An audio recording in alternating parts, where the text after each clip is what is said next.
উগান্ডাকে ১২৫ রানের বিশাল ব্যবধানে হারিয়ে বিশ্বকাপে যাত্রা শুরু করল আফগানিস্তান। প্রথমে ব্যাট হাতে তাণ্ডব, এরপর অগ্নিঝরা বোলিং, এতেই কুপকাত প্রথমবার বিশ্বকাপ খেলতে আসা উগান্ডা।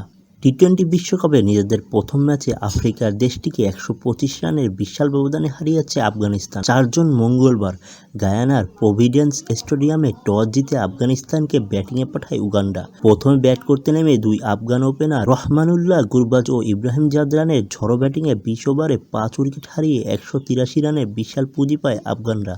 50 দেখা পেয়েছেন এই দুই আফগান ওপেনার। গুরবাজ ৪৫ বলে ৭৬ ও ইব্রাহিম করেন ৪৬ বলে ৭৬ রান। উগান্ডার পক্ষে কসমাস কেউটা এবং ব্রাউন মাসাবা নেন ২টি করে উইকেট।